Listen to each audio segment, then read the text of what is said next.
everybody. Today we are discussing Genesis and cosmology, and we are starting right now.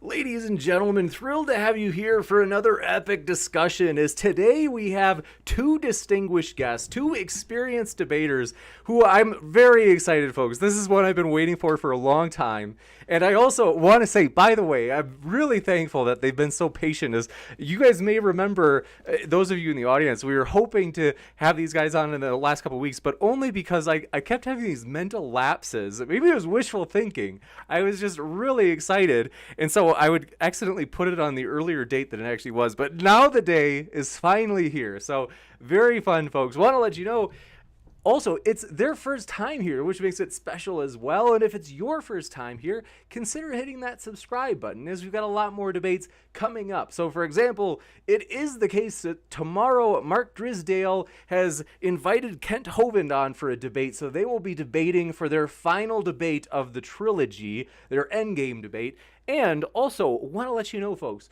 whether you be Christian, atheist, agnostic, no matter what walk of life you come from, we hope you feel welcome here, as we really are a nonpartisan channel. We have no videos that kind of espouse beliefs or lack of beliefs or critiques of debaters or anything like that. It is purely up for you in the comments to leave your opinion. And so we're just honored to get to listen to these speakers. And I want to give you a quick introduction, as these guys, as I had mentioned, seasoned, a lot of experience and a lot of background. So I'll start with Jeff, who is, Dr. Zwierik is an astrophysicist and a research scholar at Reasons to Believe. Also, he earned a PhD in astrophysics from Iowa State University. His writing and speaking encourages people to consider the connection between Scripture's truth and scientific evidence. He is the author of Is There Life Out There?, Who's Afraid of the Multiverse?, and Escaping the Beginning, as well as co-author of the Impact Events series. Jeff is also a project scientist at UCLA. Also excited to introduce you. Well, first, let me say hi. So thanks so much, Jeff, for being here. We really appreciate you joining us. Hi, James. Looking forward to the debate and appreciate the invitation. Absolutely.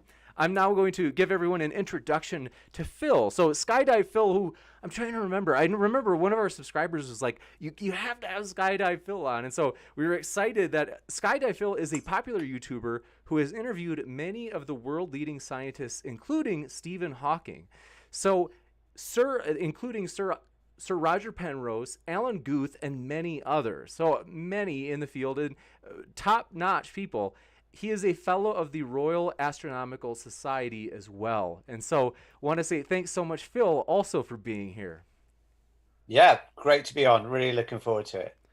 By the way, folks, in addition to these guys being so gracious about the fact that the scheduling, I kept having these mental lapses, but also Phil, it's 1 a.m. where he is. So he was he was so accommodating for us, as our normal evening times is around 8 or 9 p.m. when we get started. And so we appreciate that as well. And want to let you know, folks, if as you're listening to the debate, you're like, I would love to hear more of that gentleman. Well, both of the gentlemen, I have put their links right down there in the description box so that you can hear plenty more where that came from.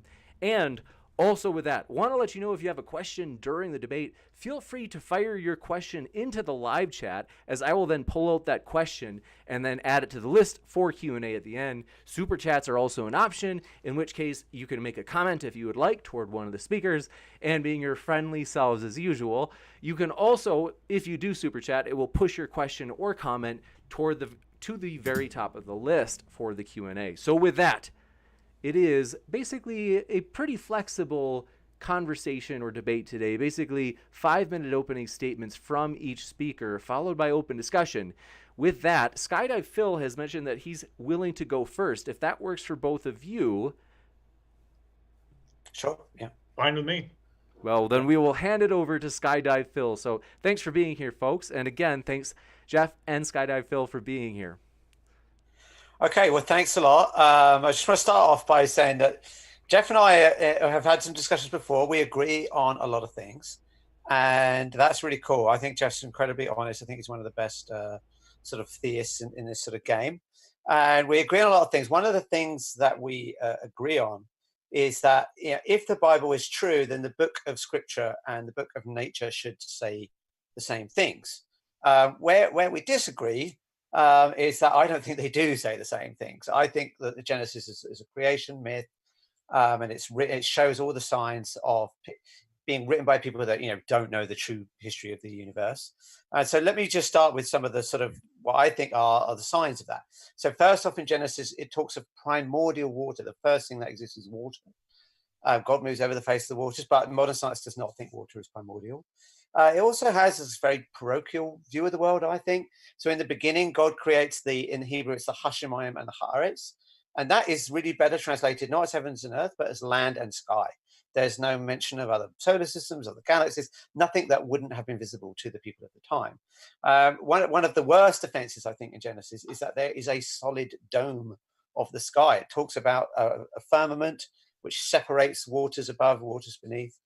Another problem is that the grasses and trees are created on the third day before the creation of the sun and the stars and the moon.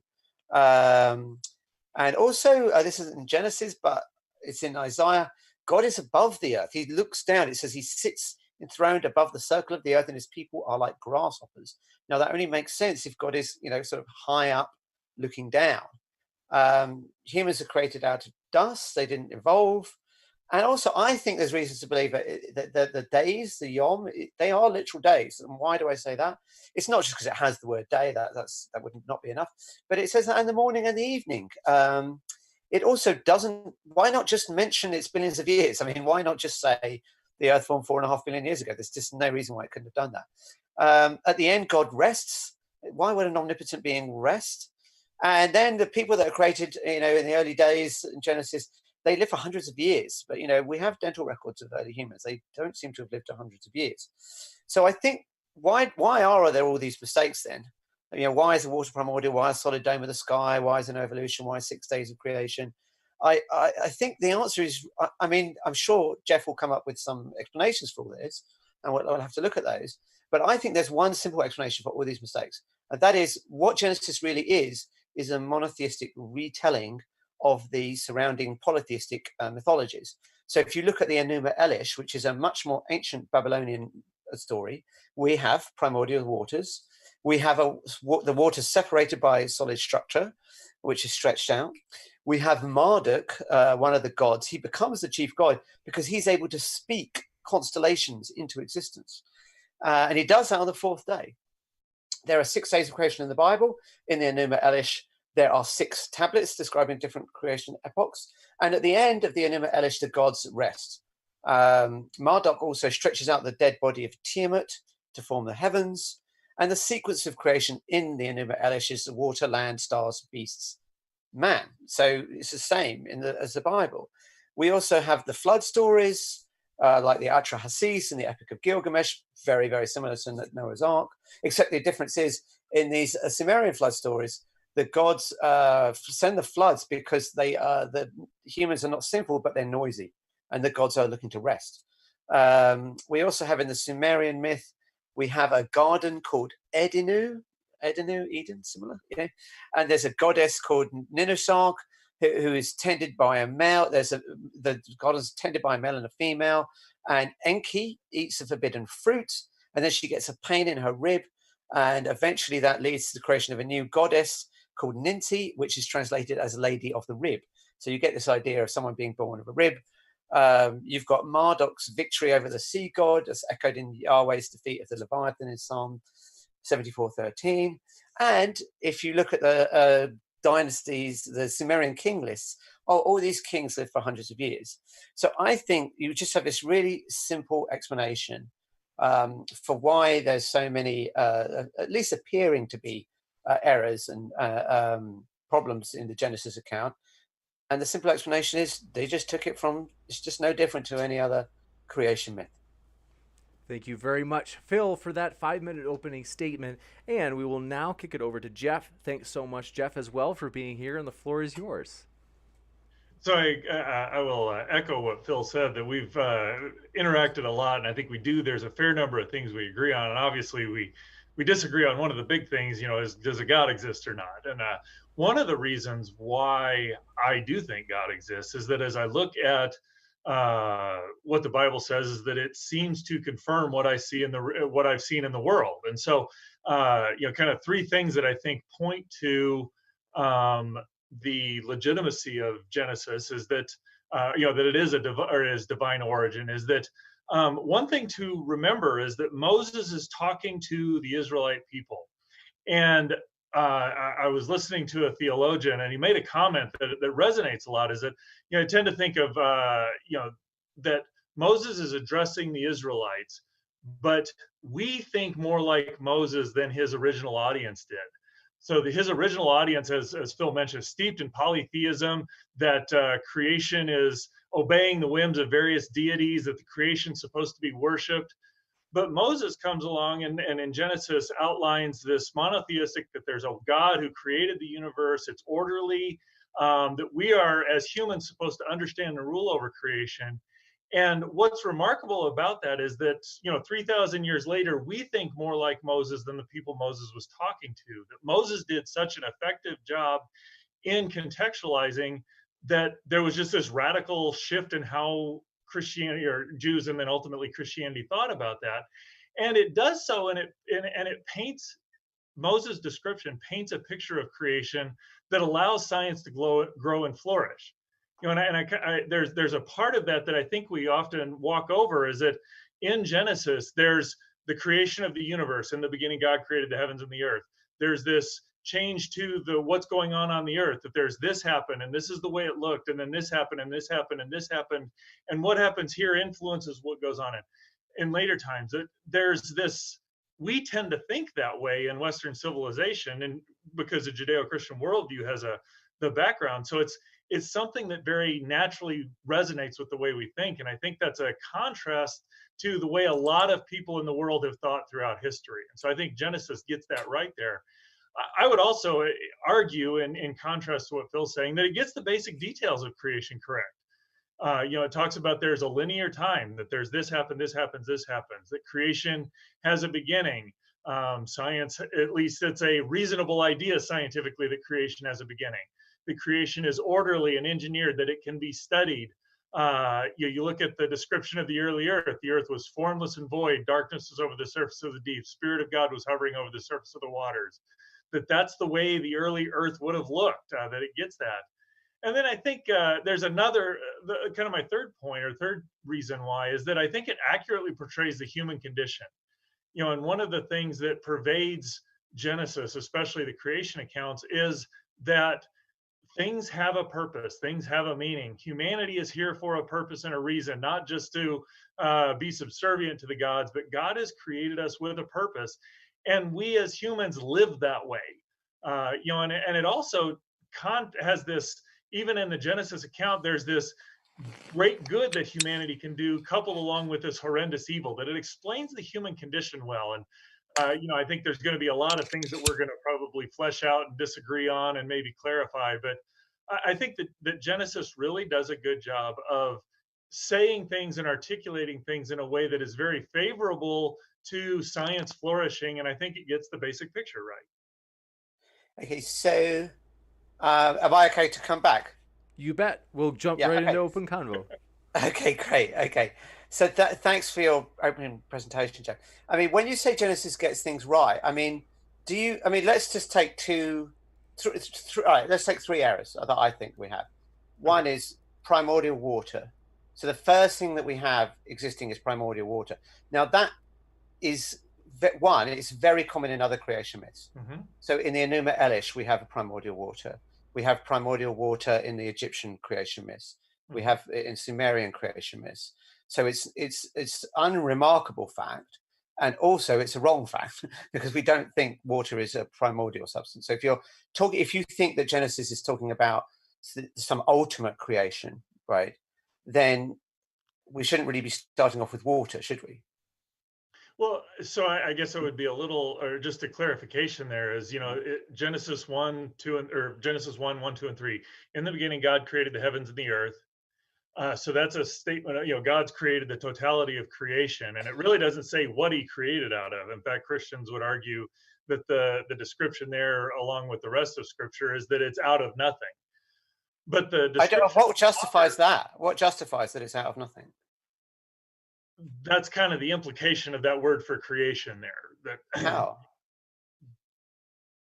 look up the definitions of, you go look at what the Hebrew means there in Genesis 1, and it has that connotation of creation out of nothing, that it's I not don't a think refashioning of pre-existing stuff, it's bringing something new into existence. Okay, I don't think it is. And the reason I say that is if we do look up the word bara, which is the Hebrew word here, it's in Strong's Concordance. And it says that it is verb to shape or create, probably loan word, fashioned by creating, shape out of pair, pair a reed for writing, stick for an arrow. So it's cutting something out of a shape. That's actually the root of the word. We also know that the word bara is used for Adam and Eve, and Adam and Eve were described as Adam is created out of the dust of the ground. That's not out of nothing. And also Eve is created from Adam's ribs. So he uses the word bara is used clearly in the case of, being made out of something, not out of nothing. So I would, one, there's, we could step through and look very carefully at each of the Hebrew words, and I think there's some utility in that. Yeah. But I would say, that what my position is, and what I would, as I've talked to theologians and Christians, and I would love to say, okay, there's this uniform voice amongst all Christians, and there's not. But as I've looked at and studied and talked to theologians, is that this word for bara, it's divine activity, so it's not human activity. It is, at least in the context of Genesis, it does have this connotation of bringing something into existence out of nothing, which would apply to the universe, and then also to humanity. If you look at it, it's that humanity is created and made, and it has this connotation of made being pre-existing stuff and created being something new. And so specifically in the context of humanity, you've got Adam and Eve being created in the image of God, that's the new thing being brought into existence there. So it doesn't mean they're completely new out of thin air. It means that there's something completely new about them. Right. I mean, obviously, I think I agree, obviously, when we make something, we're making something new. If I make a table out of some wood, the table is new. But there's no creation ex nihilo there. I'm making the table out of pre-existing materials. So I agree. Obviously, but in the image of God, that the spirit or the spirit that's put into humanity that makes us in God's image, that would be the thing it's not a physical substance. That's the new thing in creation that didn't exist before. Right. Even okay. Physical bodies would have existed. Well, I think the problem is the image of man is not a clearly defined phrase. I don't think there's a clear definition of what the image of man means. I mean, I don't think there's any particular reason to think that it just means we look like God. It could just mean that we don't know what the phrase means. People make their own interpretation out of it. But there is Ezekiel 21:9. It says, "Now thou son of man, make thee 2 ways, that the sword of the king of Babylon may come. They shall come forth out of the land and make a signpost." And it's got the word bara there. It's talking about people making things, and it uses the word bara. We've got Adam and Eve made using the word bara. We've got so there's just nothing at all to say that bara is anything to do with creation ex nihilo. And in fact, that's a little bit of an overstatement, though, because I mean, there are theologians who study this, and part of the difficulty of you and I is that neither of us are biblical Hebrew scholars, and so we're looking at what do the experts have to say. But I can go show you Hebrew theologians that would be well accepted within the Christian community that make those statements. So it's not a bizarre, unusual reading. It's one of those that is within the realm of good theological scholarship. Well, I think it's an invention of Christian philosophers. So, and going back to maybe Tertullian and John Philoponus, it's not in the Bible. I mean, if you look up, yes, I'm not a Christian. I'm not a scholar, and neither are you in this subject, in terms of Hebrew translation. But I did go to Hebrew school, and you can look up these words in a lexicon. Mm-hmm. So people can look up Strong's Concordance, bara, B-A-R-A, and they can see the definition. And there's nothing that says anything about creation ex nihilo. This is, I can read it to you. It says verb to shape or create, probably loan word, fashioned by cutting a shape out of something, like pair a reed for writing or a stick for an arrow. A trade involving cutting. I can also go look in the Theological Word Book of the Old Testament, which is another lexicon that defines things, and that's going to be one of the definitions there. So I mean, I'm not entirely sure where to go here, because we're talking about, well, this my book says this definition. Okay. This, so I mean, I would ask people to look up Strong's Concordance, look it up for themselves. And what's great about Strong's Concordance is it's online. You can click on the word and you can see all the times that this word has been used in the Bible. And I think you will see a strong case that it doesn't mean creation ex nihilo, particularly as the rabbinical scholars of the time in the Talmud, they don't mention creation ex nihilo. If it's so clear, at least it's not clear. Maybe we can agree on that it isn't clear that it means that. Yeah, no, I think I would agree with that statement. It's not like, okay, this has got to mean this, but I think this is certainly a reasonable way to look at it. If I can't prove that it's got to mean that. So okay, that's fair enough. Okay, so why don't we move on to the second problem, which is the solid dome of the sky. I mean, I think the Bible clearly teaches that there is a solid dome of the sky, and so can I let me ask about, or I want to ask you a question about that. Yeah, because sure. One of the struggles I have in understanding biblical Hebrew is that the structure of the language is entirely different than the way the English language is. In this sense, that you go look at your Strong's Concordance in the Old Testament, there are roughly 8,000 words. The vast majority of those are proper names. So I think it's about 2,600 of proper names, 8,000. Okay, so but it's somewhere in the few thousand words, whether it's 3 or 5, it's really independent of it's about 6,000 words in the Bible. Right. Okay, so let's say 6,000 words. Yeah. English language, on a conservative, it's probably hundreds of thousands, if not millions of words. So there's this very different structure in how you communicate meaning, at least as I see that, in that, here I can go look and say, this is the word that communicates the meaning.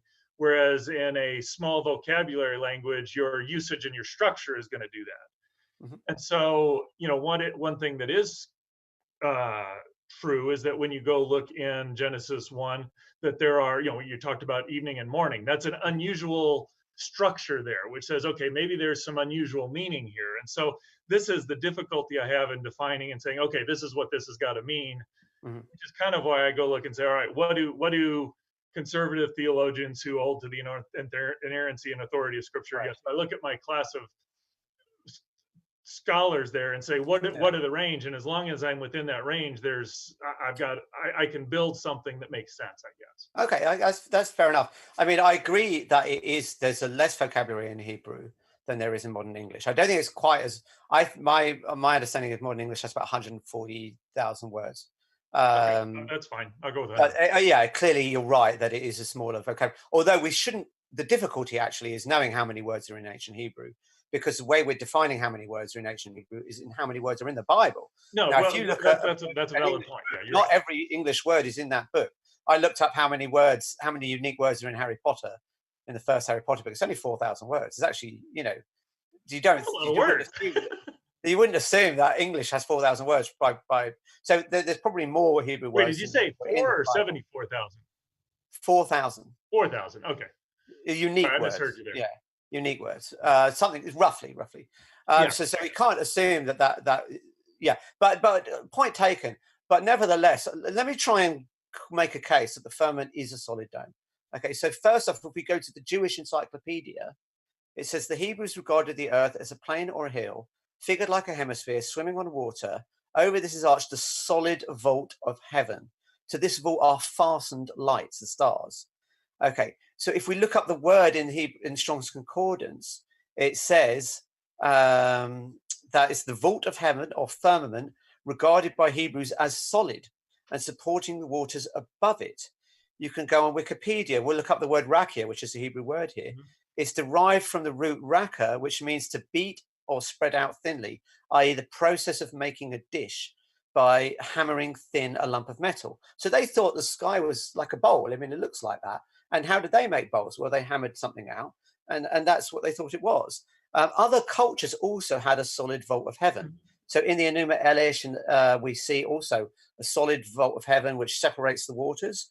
I mean, if it's not a solid vault, how can it separate the waters? We also see in the Sumerian mythology, there's a heavenly ocean called An, the terrestrial ocean called Ki, and it's separated by, guess what? The Rakia, solid vault. It also says, the Greek translation, when the Greeks translated this, and in the early Christian period, they translated it as steromia, which, if you look that up in a Greek, medical textbook, it will say some supporting tissue. It's something that supports. And again, that would make sense for a solid dome. The Latin translation is firmament, which means something firm. Augustine, he said that it was a solid dome of the sky. Martin Luther said the same.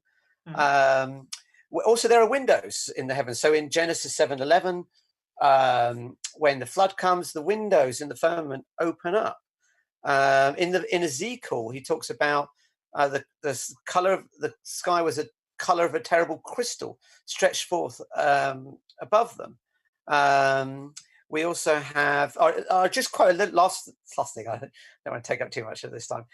This is from the Torah, the Torah.com, which is a sort of commentaries on Jewish thought. And they said, this is Jewish writing.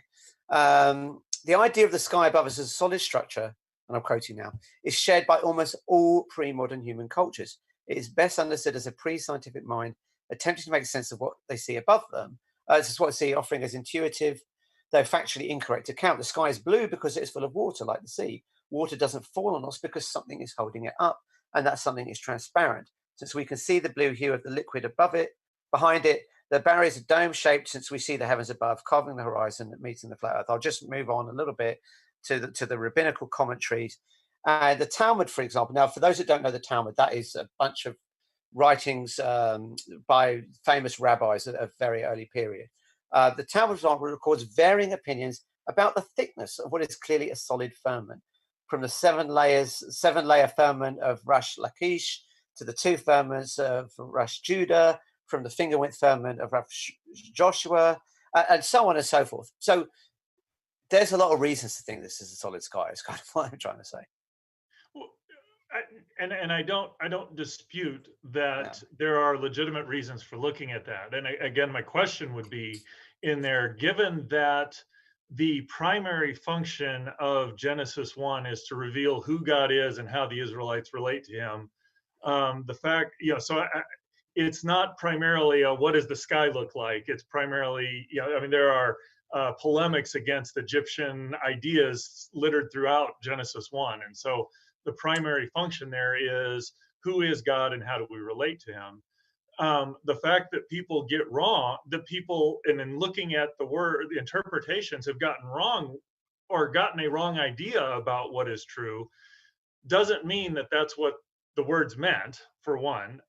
But because I look at a number of scholars that look at that today, and they say, yeah, this is what it means, but it also, we look at it, it means this, and there's an aspect of that as a scientist I relate to, because there's a whole lot of times where I'm looking at something and it means this, and as we probe and understand better, we realize, oh, there's aspects of this that we didn't understand, and so we adjust our interpretations to say, okay, what matches the data out there.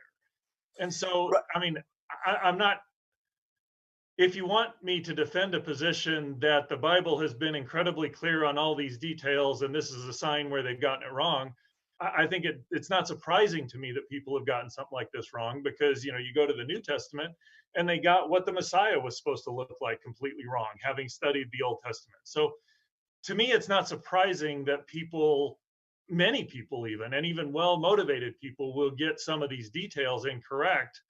The question to me, in my mind, is does that, or is that the mandated interpretation, or is it one that may seem reasonable? Because again, Moses was giving a polemic against Egyptian mythology, so I would expect him to use a lot of that language in there.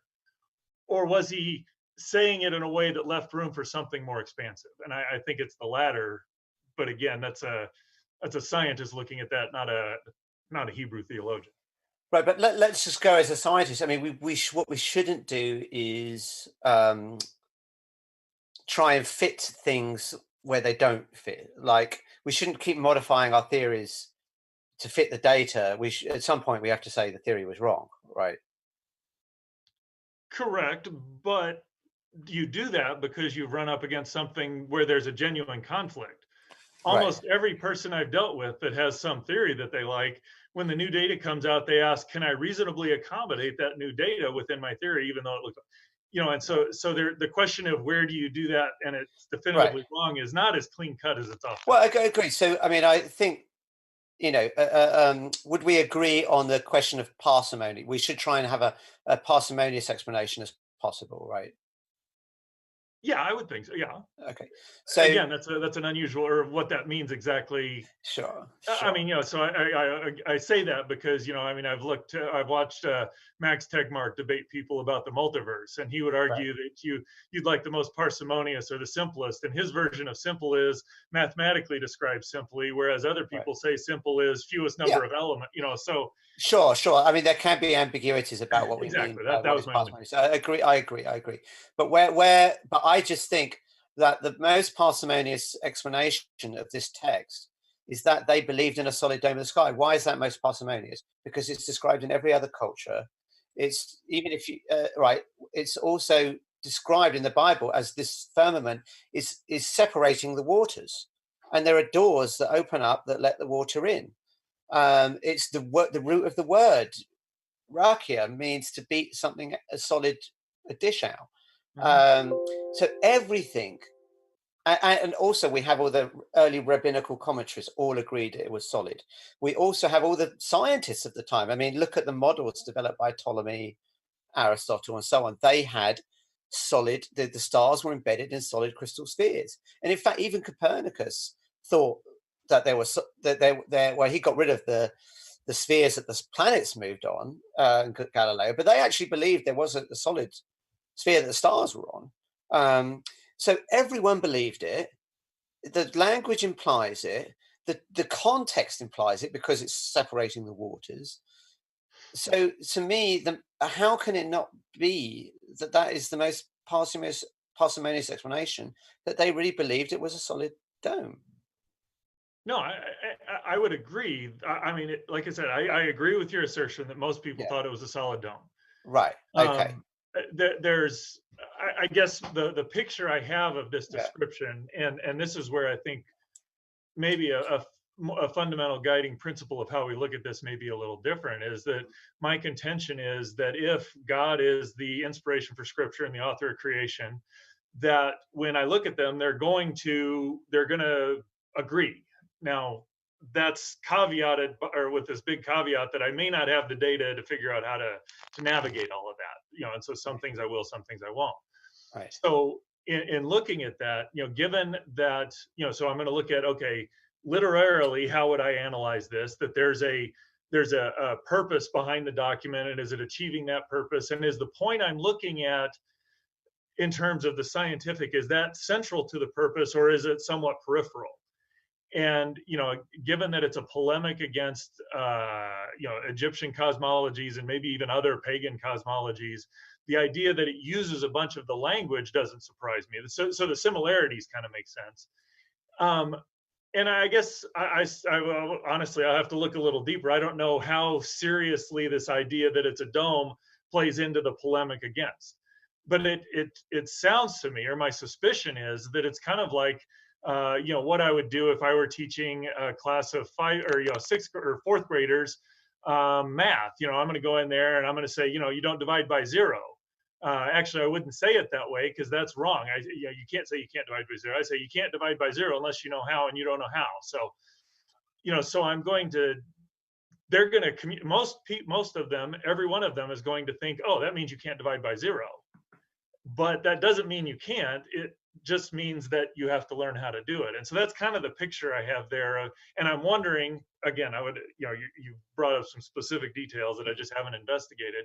That's fine. How serious is that conflict there? And my suspicion is more in the latter class of it's a detail that people misunderstood, but it wasn't central to the issue. And so that sort of stuff happens quite often.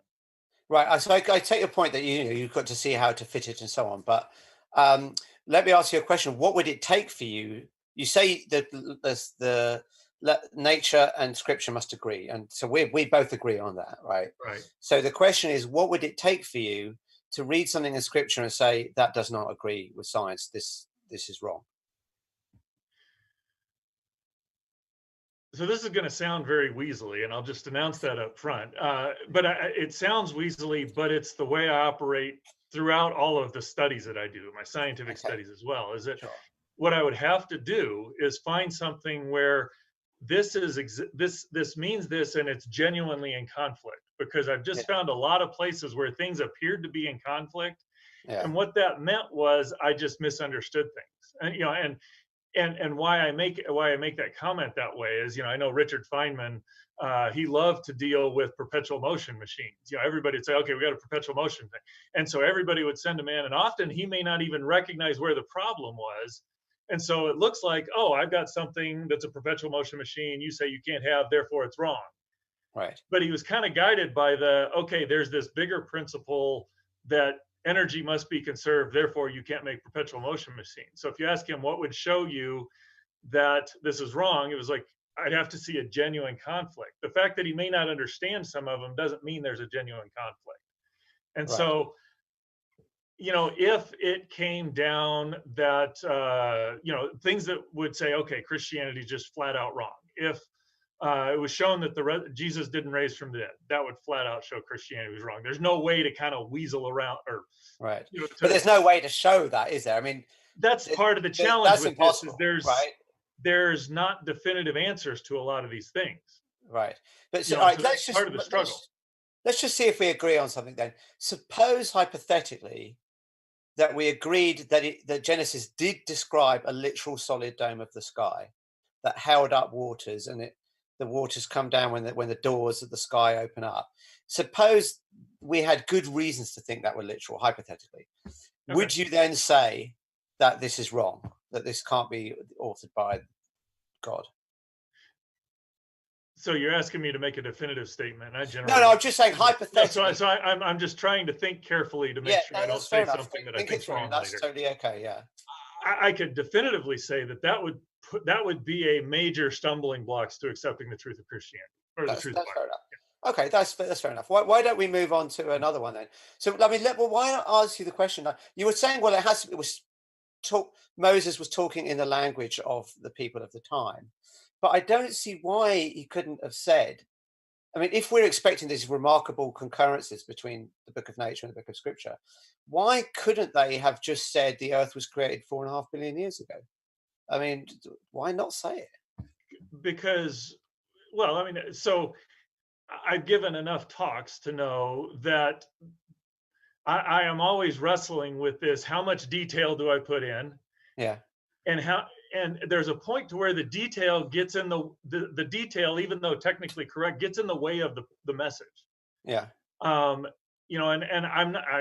I'm not I didn't live back in those times, but sure. I mean, you've got people, the big message is there is this one God who controls everything, who's not part of creation. He's outside creation, who controls everything, who created you and cares about you. The age of the earth really doesn't matter in that. So it's something, I mean, I'm going to say this carefully. There's a number of times where if I were God, and it's a good thing I'm not, if I were God, I would have done things more cleanly, or I would like to, there are times where I'd like things to have been done more cleanly so that we can know these things. Yeah. And for whatever reason, God's chosen not to give us all the details.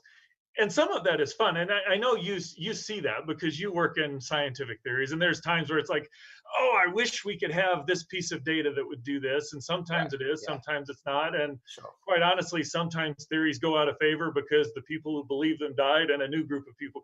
So Yeah. there's that ambiguity, and that's part of the joy of doing the science, if you will. And I find that true in Christianity as well, is that there's enough in there that I'm convinced is right, that in all of these details, they're kind of fun details. And I see that parallel in science. There's a lot we've gotten right, but there's also a lot of fun details to play with. Right, sure. I mean, but hopefully what we're trying to do in science is to reduce the ambiguity. I That think sure we're trying that to do both there, but in yeah, both areas we're trying to do. yeah. So so the problem I have is that Genesis does give details that that are problematic. I mean, the fact that it says there are 6 days of creation is at least problematic.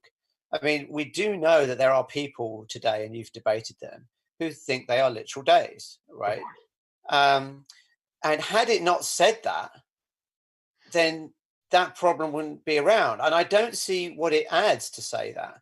There doesn't seem to be a reason to say there are 6 days of creation, except. Well, no, that's not entirely true, because one, I think it's true that probably historically most theologians thought those were 6 days. It's not been a big discussion until the last 100 or so years. I mean, because that specific debate is a fairly new one, where it's taken on the intensity that it has. Right. Because the people of the past didn't know how old the Earth was, and it's only in the last 100 years or so that we've known that. So that debate didn't have the ferocity. Yeah, go ahead. Sorry. So, but the problem is, God would know that there are people today in the 20th and 21st century that would have that knowledge. Look at the Bible. I mean, for me, I look at the Bible and I go, no way, that's the creation of a God that created the universe, because it just looks exactly like it's been written by. It just looks just like every other creation myth. The Enuma Elish has 6 tablets, each describing days of creation and then the rest. So if I'm going to look at Genesis, God could have just said, "Oh, let's just skip mention of 6 days. It's going to confuse people later on." He's going to know that. And why don't we just say the Earth was created 4.5 billion years ago? They could have said it. And then that remarkable concordance would be there. The one that you hope to see would be there. There's two things I would point out there. One is that I think you'd be as just a lousy God as I would, so we don't get to decide that. Fair enough. I'm sure I would be a lousy God. Yes. But more significant point than that is that while I would argue there is historical stuff or events being described that actually described creation, there's also a literary structure in there. So there are you look in there, and there's kind of these, I think they're called chiasms, where there's a start and an end, and there's these structures of 3 where the first 3 days parallel the second 3 days in terms of being created or made and then filled. And so it's not just a historical account, it's a historical and a theological and a polemic and so I guess when I look in there and say, okay, yeah, you could have said this, that I also have to ask the question, would that impact any of these other things? And again, I will point out, I think a lot of people throughout the history of the Earth, if you were to tell them the Earth is 4.5 billion years old, they just look at you like, what? That's been a fairly new thing we've been able to even have any sort of ability to measure on. And one thing that's true of Scripture, or I would argue is true of Scripture, is that it's written to everybody who would read it. And so adding a detail for people that would confuse most people for people later, I'm not so sure that's a good way to write things. Well, I think the fact that there are sort of things that would be surprising. I mean, I think it would be surprising that the Messiah was going to die and resurrect. So that's not what Jews expected. I think that's generally considered to be the case. That's not what the expectation of Jewish messianic thinking was. I think so I don't see there's a problem with that reaction of what, of course, any date would be surprising because no one knew the date. So, but if they put it in, and they could have, then you would have that remarkable concordance that your colleague Hugh Ross keeps talking about. Well, I don't think is there. So I just think it could have been there, and the simplest explanation for why it isn't there And the simplest explanation why there's a solid dome of the sky, and the simplest explanation is why there's primordial water, is because it's just written by people that didn't know. If it were written by humans, then you would expect them not to know the age of the Earth. You would expect So, them. is that, and this is not meant to be a gotcha. It's just a Oh, question sure, that sure, sure. occurs to me off the top of Yeah. my head here. Is that a kind of Western way of looking at that, though? If you were steeped in Eastern culture, Eastern mysticism, Yeah. that strikes me as a question that you may not even be thinking or may not even bother you at all. No, I don't think it would bother you, but Given it bothers that people today, the is what I'm audience saying. he was writing to was probably more closer to Eastern culture than to Western or Eastern mysticism than Judeo-Christian monotheism, that seems a detail that you wouldn't put in there. Well, if you're saying that the Bible is really written for people of its time, then you may have a point, I think. But I think we're trying to say the Bible. I think the current view of Christianity, at least, and Judaism as well, and I think Islam and many other religions, is that their holy texts are universal. They're written to us just as much as it's written to them. So it wouldn't have given a problem to the people of the past, and it would have given an advantage to the people of today. So the people like myself who look at the text and don't connect to God and say, look, this probably isn't from God because it gets things wrong and it doesn't get things right, then it would have eased that tension, and it would have got more people connecting with God because they wouldn't look at that text and go, obvious myth. I don't know that that's true, though, because it's not clear to me how you would tell the ancient Israelites or the Hebrew people that the earth was 4.5 billion years old. It's not clear to me that there's language in ancient Hebrew to do that cleanly. Oh, there is. I'll tell you how you could do it. Well, okay, so maybe there is, but I would also look when you look at Genesis 1, and it may not be the surface reading again, because I think the primary audience is where you're going to get the surface reading, and especially when it's or you're asking the question, what's it primarily communicating? We're off dealing in a secondary or maybe tertiary issue here when we're dealing with the time scale. There are certainly indicators and signs in there that, wait a second, maybe these aren't, maybe this isn't just a few thousand years ago. I mean, you got Augustine, who's arguably one of the most respected Christian theologians, who's saying, I have no idea what kind of days these are. And he's just looking at the text, not even influenced by, the scientific data later. So I think there are indicators in there of, hey, maybe there's more to the story than you're getting on this detail. And that's part of me is that what points to divine inspiration is that it's very articulate in the immediate message, but it is written in a way that throughout culture, throughout time, can be understood. It's just not always easy. There's often a lot of work we have to do. In part, in our Western culture, there's some of this work, things that bother us, like time scales and how old is the Earth. Those are exactly the areas where I would expect us to have to do a lot of work. And so the fact that it's a little harder to get that seems to make sense. Okay. I mean, the thing is, Augustine did doubt whether the days were literal. And I can see why anyone would think maybe they're not, because how can you have day and night before the sun is created? I mean, that seems crazy to me. Well, but even there, you've got I think Genesis 1 is the only place where it's, and there was evening and there was morning. And so again, the order or the usage there is unusual. That's right. Throughout Scripture. So that would be one of those markers of, hey, maybe there's something else going on here. But why wouldn't you just think it's literal days? I mean, why not? Because the usage of the first, day one, the second day, the third day, evening and morning. Right, evening and morning sounds like a literal day. Unusual language. It's the only way it's ever. But evening and morning, if you were thinking it was day as a sort of the day, you might use the phrase "the days of our lives" or something, like the soap opera, But when you say evening and morning, that is a marker for a literal day. No, I mean, I think if you look throughout the rest of the Bible, it's there was morning and evening.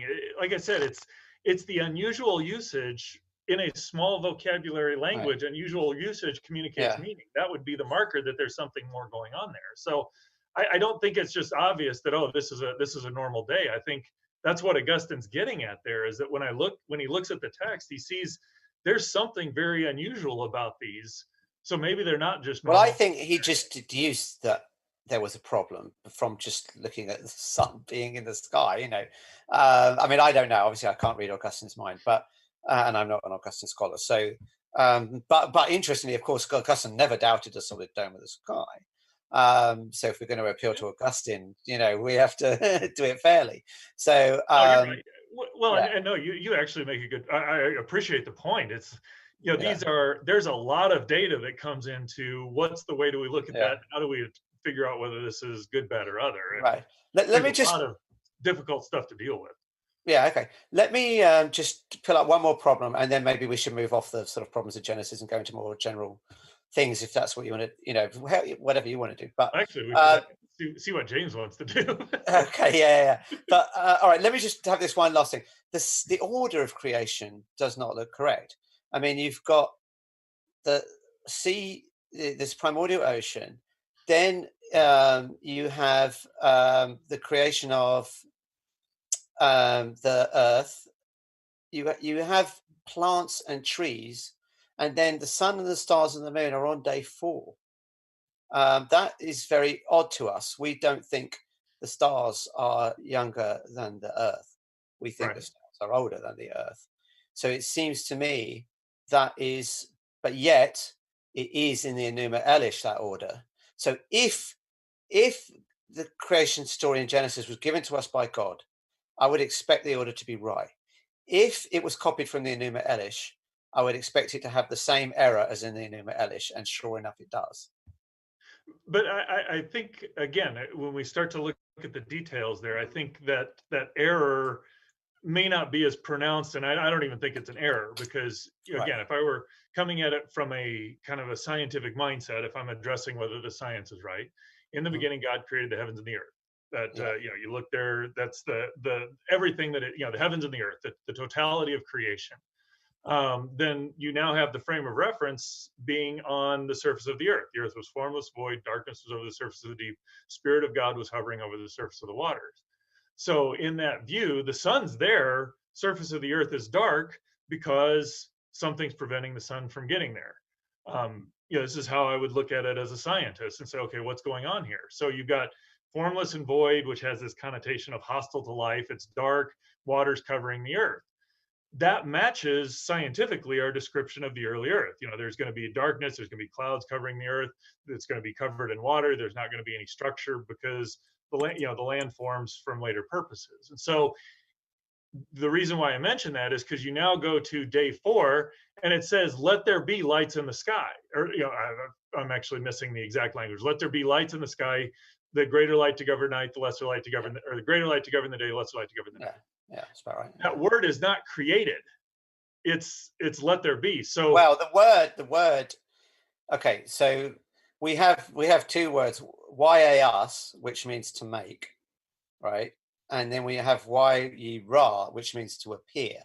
So I think right. what you're trying to say, if I've understood your position correctly, what you're saying is that it's not that the sun and the stars and the moon were created on the 4th day, but they appeared to someone on the surface of the earth.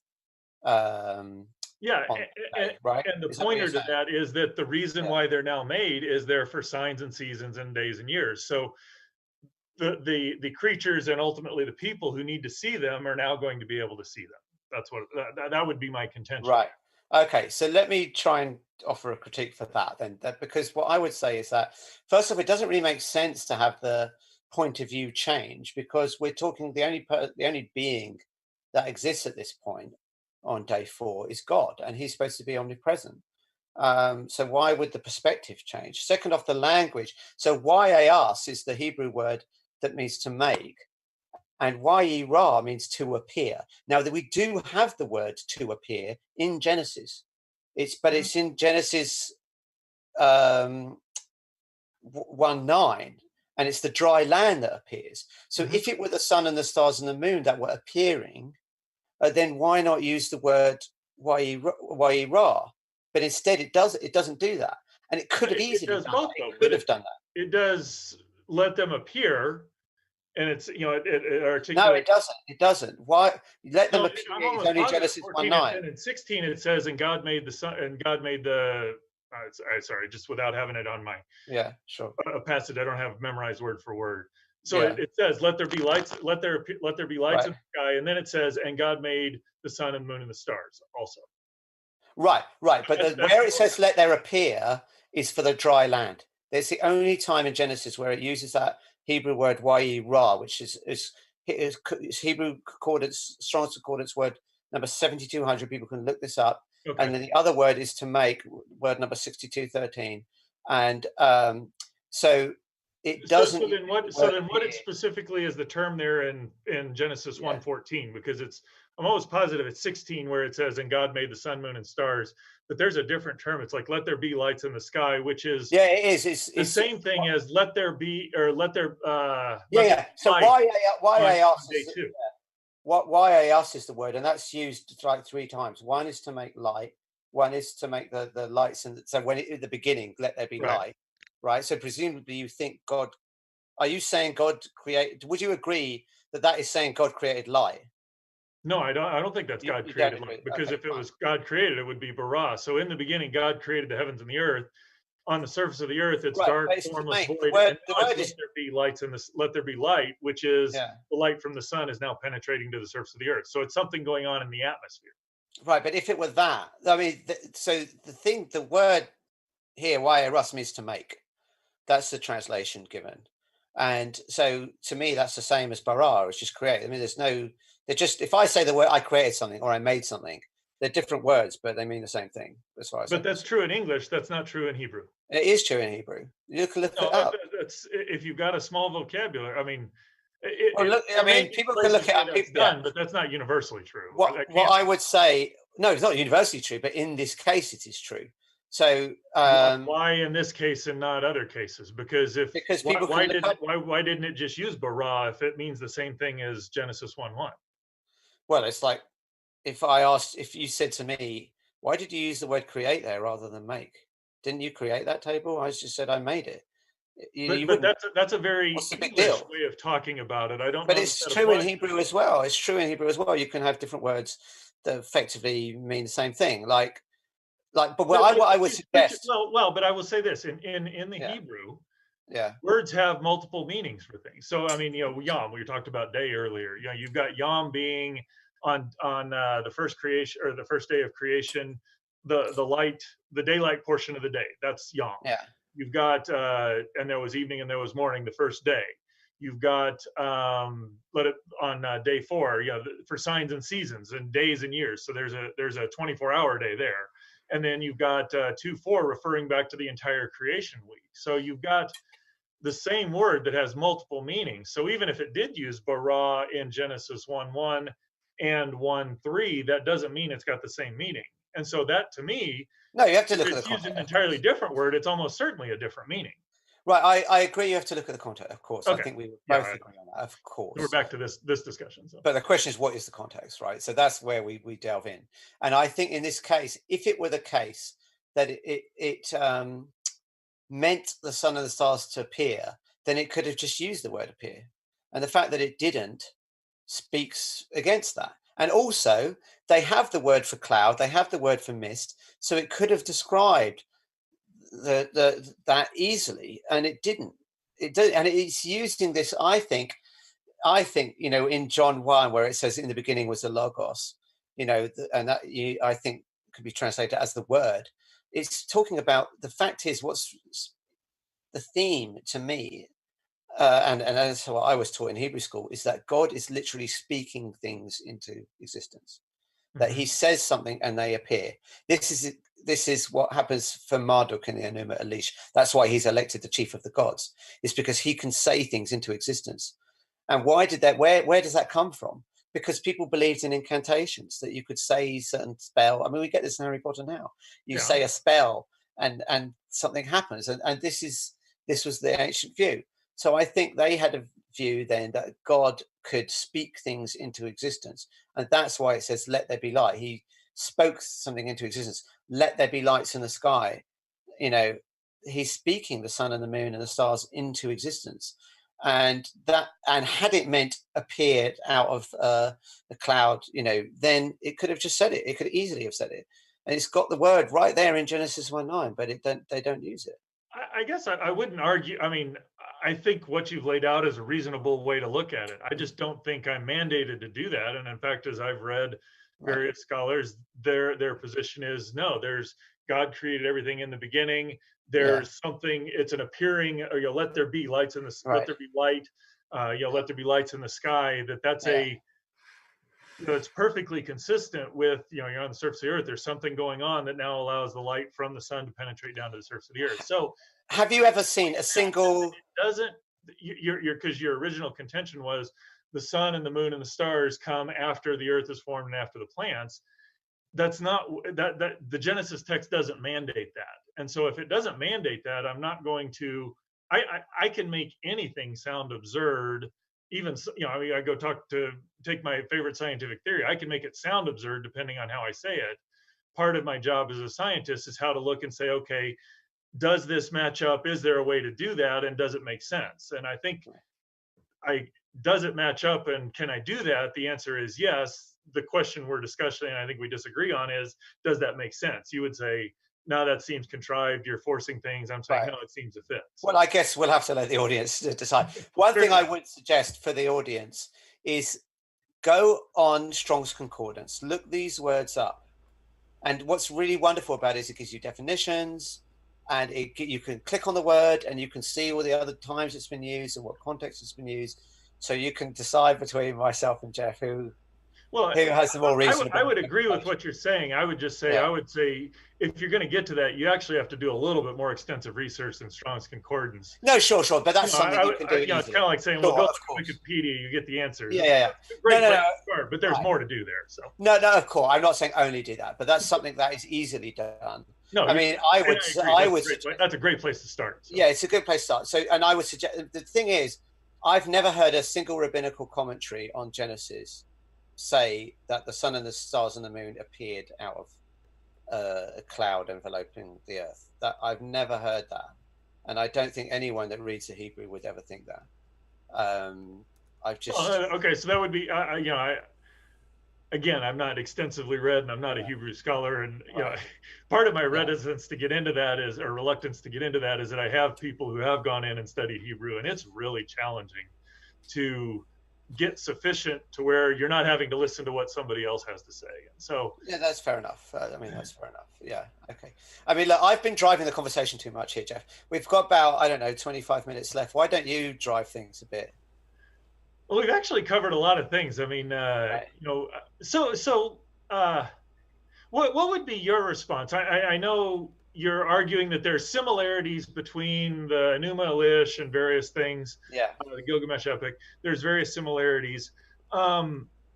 Regardless of the similarities, though, there is this basic structure of how the universe works. That there's an orderliness, a time relatedness, a cause and effect, if you will.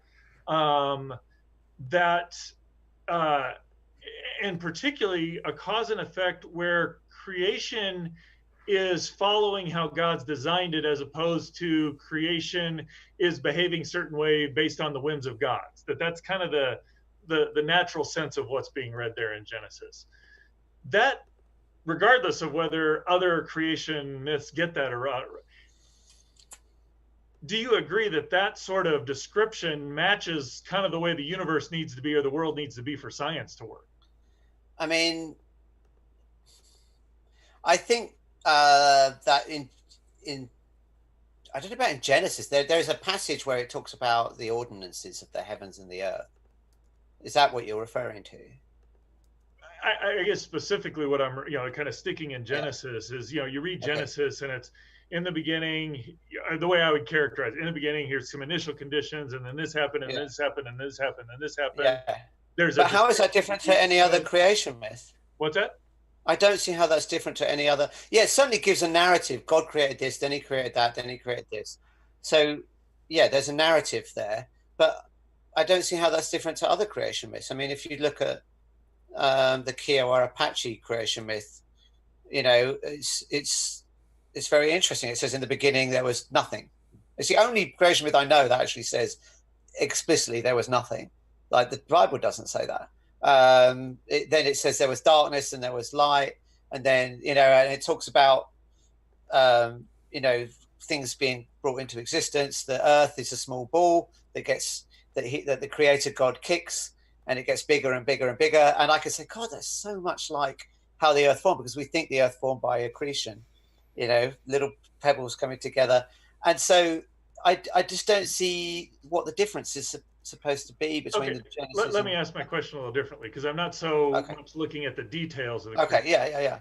As it is the general picture of how creation works. That there's, I kind of think of various things that I contrast with, and you got the Greek mythology where you've got Zeus and various things throwing lightning bolts, and it's kind of whims of the god drive how things work. And you've got kind of Eastern mysticism. But God inhabits creation, and it's, you worship the rocks rather than study. Whereas in Genesis, I think you're hard pressed to get away from, okay, God exists outside of creation.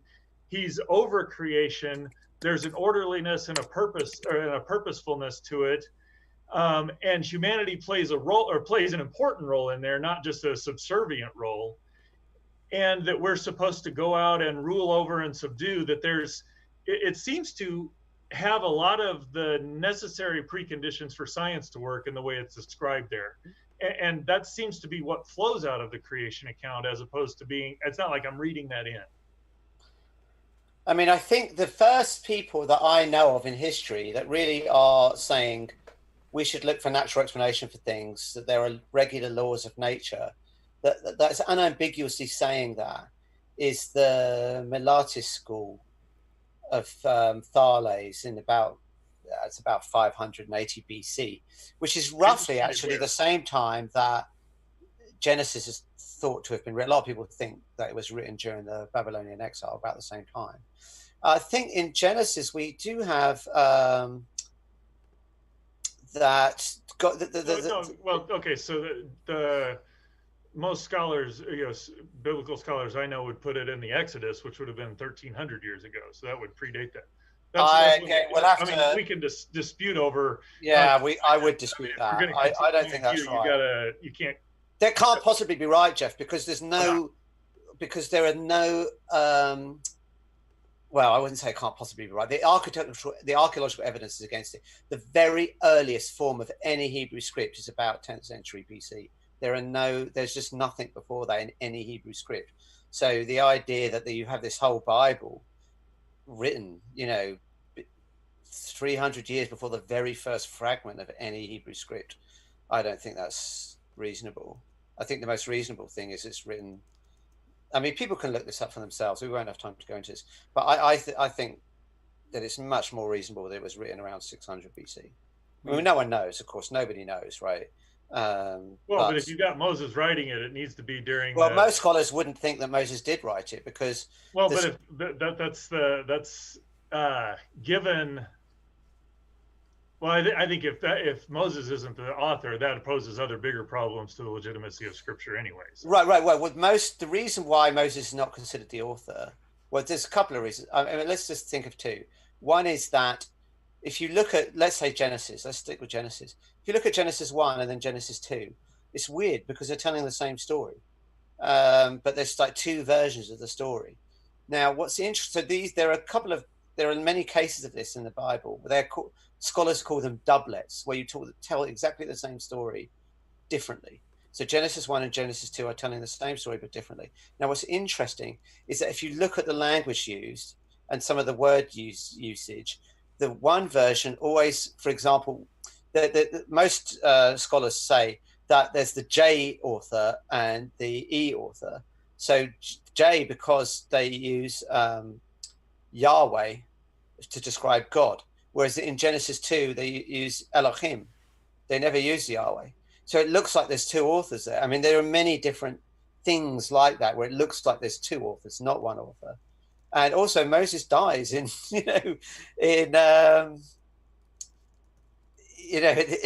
before the story's finished. So he couldn't possibly be the author because it describes his own death. We're going to give a chance. I'll give you a chance to respond, Jeff. Just Okay. want to let people know that we will go into the Q&A pretty soon. So once one of you are ready to give, if one of you is willing to give the other the last word, we haven't had like a structured debate. So given that it's a discussion, we'll kind of have to go with whoever feels like giving the last I word. had the first word, so I think it would be fair for Jeff to have the last word. I would just so my response to that is these are things that Christians and non-Christians have talked about a lot. You know, I would contend the position you're putting out has, I mean, it's not just ludicrous. I mean, there's evidential, or there's reasons to think that's true, but I don't think that there's anything in the data that demands that, or anything that says that, okay, Moses wasn't the author and it takes place during the Exodus. All that to say is that I think I'm trying to address this without bringing new stuff in, so I don't unfairly get the last word there. But No, go ahead. okay, I just think, you know, when I look at the way Genesis describes creation and how we fit in there, though obviously it's got a lot of similarities, which makes sense to me why those similarities would be there. It actually paints a good picture of how we think in terms of purpose, in terms of how creation behaves, and I think that's a remarkable thing, given that it was written at minimum 2,500 years ago, if not further ago. So. You bet. Thanks so much. We will jump into the Q&A, folks, and want to say thanks so much, Jeff and Skydive 5. This has been a really fun conversation, just keeping an eye on the live chat, not only collecting questions, but the response of people just really enjoying this and saying that this really brings much more quality in terms of the conversation. So it's been a pleasure. We will jump over into these questions, which the first one is from, thanks so much, Jay Shy. Question for Phil. They said, can you look up the Speech Act theory just because they expressed a message in ancient way? So they say, can you look up the Speech Act theory? And then they say, just because they expressed a message in ancient ways doesn't mean the illocutionary meaning is incorrect. We'll give you a chance to respond to that, Phil. Okay, so yeah, I mean, you can always give something. All words have to be interpreted, and you can always assign them a new meaning. I think what I've done is try to give them the most reasonable meaning, what the most parsimonious explanation, and I think I've given reasons why the simplest. Okay, look. One explanation is that this text came down to us from a supernatural being that created the universe. That's one possible explanation. Another explanation, it was just ancient people trying to make sense of the world. I think that one is more parsimonious. Gotcha. Thanks so much. Next up, got a super chat from Jamie Russell. Thanks so much. They said, were there really any church fathers who doubted an approximate 6,000 year history in the Bible? So I think they might be challenging you on your old earth creation position, Jeff. I really don't know the answer to that. What to me is the central issue there, or what I would contend, is that most of them were not really that concerned with how old things were. Again, that's a very Western mindset of dealing with ages. And so to me, what gives me indication that there were people considering that there was more to this, so statements like Augustine, where if you're going to say, oh, this is a few thousand years old, those have to be 24-hour days, and Adam has to be created on the sixth day, and so you got about a week before that. The fact that Augustine is saying, I don't know what these days are, and all he's doing is looking at the text and trying to reason, that to me says there are people who are saying, okay, we need to be careful about what sort of time frame and what we put on this. The really place where it became, oh, the universe was about 6,000 years old, was much later with Archbishop Usher. That's where that kind of time scale, where it became codified as an important issue in Christianity, that's where that happened. I just don't think it was a big issue how old things were when you go back that far back. Gotcha. Thank you. And Jay Shy firing in another super chat. They had said, I think this is for Phil. They said, Genesis isn't evolutionary monotheism, it's revolutionary monotheism. Inspiring Philosophy made a great video that John Walton and other scholars reviewed. I might be wrong about that. I'm trying to figure out who that is for. Well, why don't we both respond? I mean, You bet. I think it clearly is evolutionary because you can look at other creation myths and you see the antecedents. You see in the Enuma Elish, this primordial water. You see the waters being separated. That's in Genesis. You see Marduk speaking stars into existence. You see the flood myth in the Epic of Gilgamesh and in the Atrahasis. I think the evidence is overwhelming that this is evolutionary. It's basically rewriting the old polytheistic myths in a monotheistic form. And I would argue that there's definitely ties and visibility. I mean, you know, if I were going to write something today, I would use the language of today to do that. But to me, what makes it revolutionary is that here you've got Moses addressing the Israelites as they're coming out of Egypt, and the people he's talking to, you see throughout the rest of the Old Testament, they're just steeped in idol worship and pagan worship, and their worldview is just very different. And yet 2.5 millennia later, 3 millennia later, we think more like Moses than the people he was writing to. That to me says there's something really revolutionary going on in terms of how Moses is writing and what he accomplished as seen by the evidence later. You bet. Thanks so much. And thanks so much, Steve McRae, who says hello to both of you, by the way. He says in a super chat, if a spatiotemporally God exists outside of space-time or universe as a great demiurge or creator, what does it mean to exist, quote unquote, then as we understand, quote unquote, to exist? Well, I'll take a stab. I'm trying to think what exactly that question means. And I guess what I would say is that, you know, for me to exist requires some sort of physical existence, that I am not fully who I am if there's not some sort of physical space-time, matter, and energy, if you will.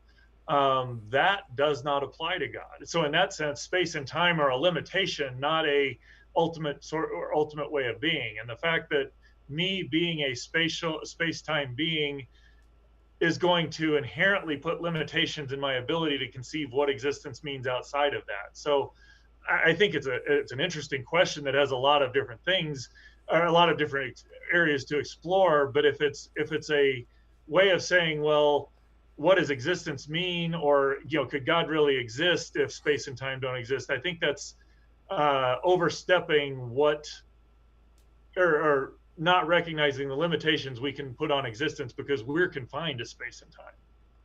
Gotcha. Thank you very much. And Brian Stevens, thanks for your question. They asked, could the story of Genesis be true and other books in the Bible be false? If so, how do you know each individual book in the Bible was inspired from God? So I guess in principle, anything's possible. I mean, you know, so yes, that could be true. And in all honesty, to answer that question, I would have to have done a lot more study in how do they determine the canon and what goes in there. What I would say is this, that if God is who he claims to be in the scripture, then all the books must carry that weight in there of being true. If it's not, if there are things that are genuinely wrong in there, then that would be an indicator that it's not divine authorship. So I don't see how you get the God as Christians have understood God to be and have there be actual demonstrable mistakes where things are wrong or inconsistencies or genuine contradictions. I don't see how that works well. Can I just say something on that? You bet. I think people should look up what's called the documentary hypothesis. And I think it's the overwhelming view of scholars that study the Bible that it does not have one author. There's a J author, the E author, the D author, the priestly author. Well, I'm assuming you're talking about Genesis or Genesis. Well, I'm talking about the whole Bible. Obviously, there are other authors for other books of the Old Testament. Right. But I mean, even Genesis is considered that there is not one author. Okay. And therefore, I think the questioner has a good point, that it could be true that one bit of the Bible is true and another bit isn't. And that's completely conceivable, and there's no reason not to suppose that. Next, yeah, go ahead. Sorry. I can give you a quick rejoinder if you'd like. No, I've said what I said, so I'm just going to repeat it. You got it. Thanks so much. Jay Shy, thanks for your super chat. They said, I agree with Phil on the similarities in sharing the same cultural background as the rest of ancient Near East, but Genesis is also very unique. So let's see. I guess if both of you want to respond, you can. Okay, I mean, I agree. There are things in Genesis that are different to what's come before. Absolutely. The idea of a monotheistic God is different to the Enuma Elish. Enuma Elish has many gods.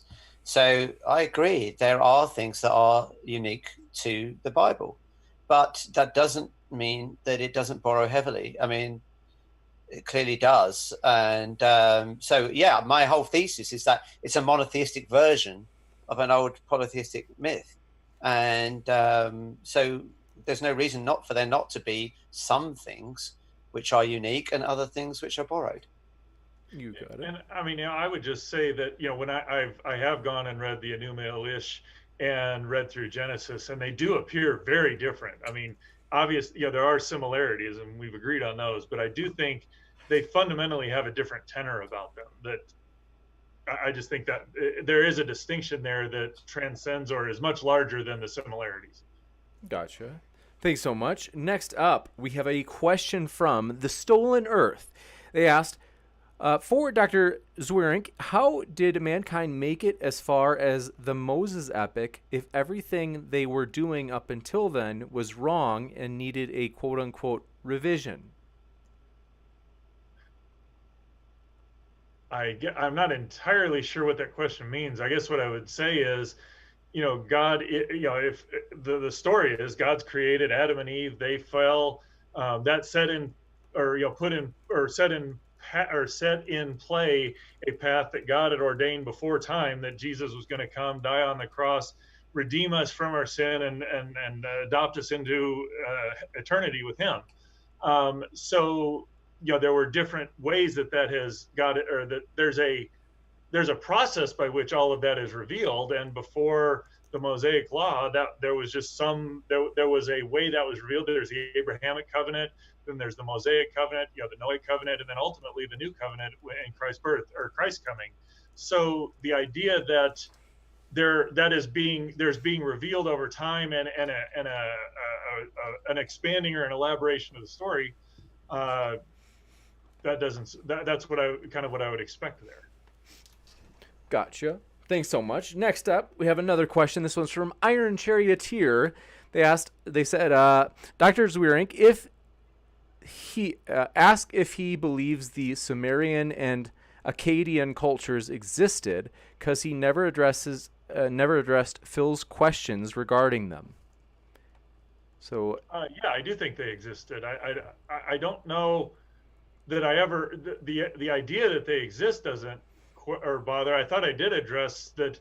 It seemed to be the main point of the question was that there are similarities between these, and how do we deal with that? So I guess I'm unsure what question I didn't address in there.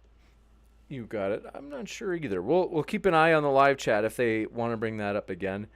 But next question, let's see. I think that's all we have. So I want to say thanks so much, everybody, for being here. It's just in time for Phil to be able to go to sleep, as it is. Is it 2:30 in the morning there now? Yeah, I'm a late night person. Don't worry about me. We totally appreciate you being here, both gentlemen. It's been a true pleasure. Thank you very much, James, and thank you, Jeff. It's always fun to chat, and I really treasure the time that we spend chatting together. It's really great. I agree. It's been fun. Enjoyed the conversation. James, thanks for having us on, and hopefully we can do it again sometime.